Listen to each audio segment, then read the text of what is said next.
is this for hellhole? Where did I get myself into? Yeah! Probably the most chaotic thing you can ever walk into. Do we have any challenges with the launch right now? Yeah, and we'll probably have another one in 20 minutes. 5 years ago, we started building speakers to throw the world's most epic parties. Eventually, our friends started asking us if we could build speakers for them, and suddenly we figured out that we were solving a universal problem. Today, we have 60 colleagues spread over offices in 3 continents and more than 50,000 owners that each have more than 10 friends each. That ensures that we have more than 500,000 people constantly taking their experiences to 11 with the SOUNDBOKS. But this didn't come easy.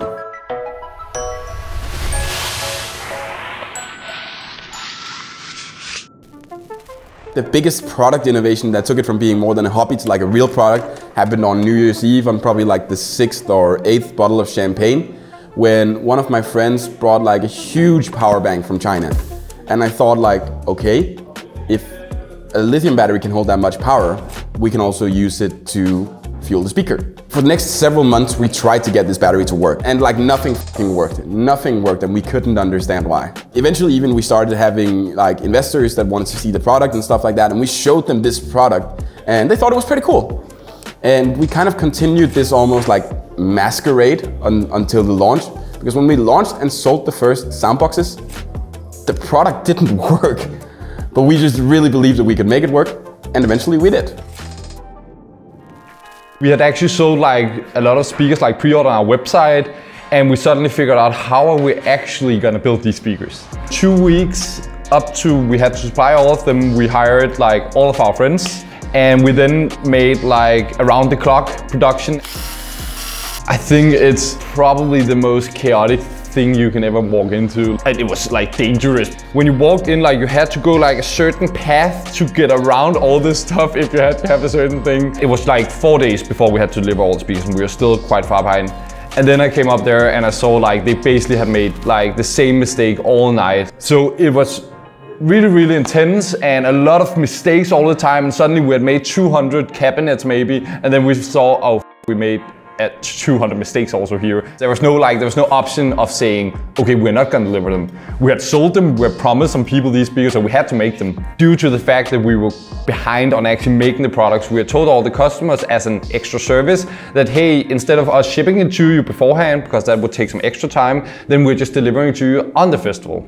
The Sunday morning when the festival like opens and we opened our booth, and there was just like this huge line outside like our tent. We thought maybe it's people who already got the speaker and it's basically broken or something and they want to complain or whatever. When we arrived and quickly talked with the people, we realized it was all people who wanted to buy one. That was just quite an insane experience, that where we first time also realized that there is a real opportunity here and a real demand for this product.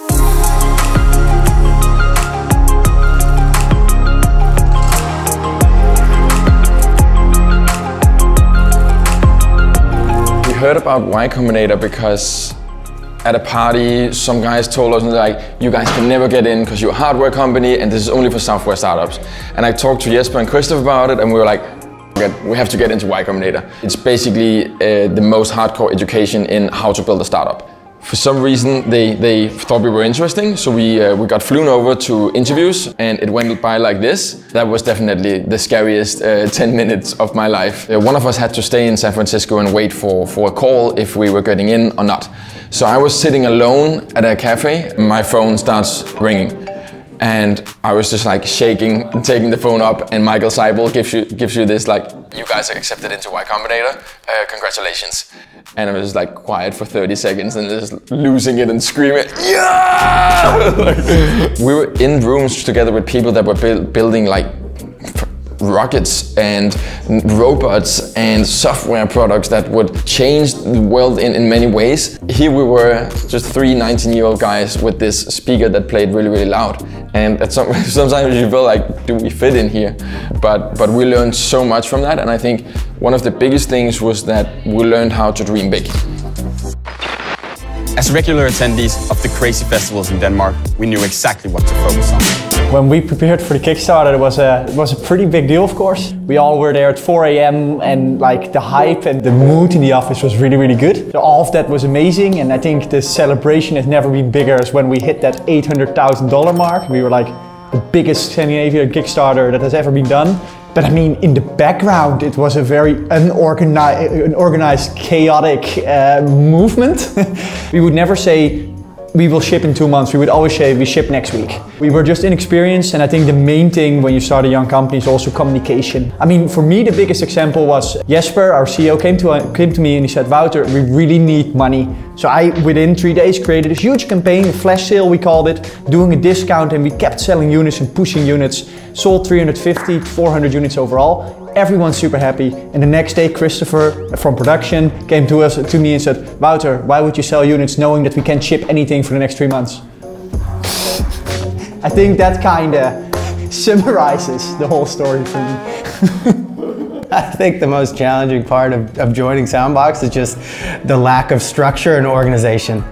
We have so many good ideas and everyone's up for anything, but we had no direction. For me, the first time I came in here and I heard a SOUNDBOKS go up to 11, I was just like, holy shit. This is something I'd never heard before and something I knew I wanted to be a part of. It's hard, I mean, you can't really explain it, right? Because it's an energy and it just pulses through you and there's nothing but like pure jubilation. I think for me, the SOUNDBOKS is going to allow people to unlock the potential of a party, right? I mean, there's so many times now where you can only do so much at 122 decibels, right? And it's absolutely amazing, but this thing literally turns a small party into an epic experience, and it's unmatched. I've never seen anything like it.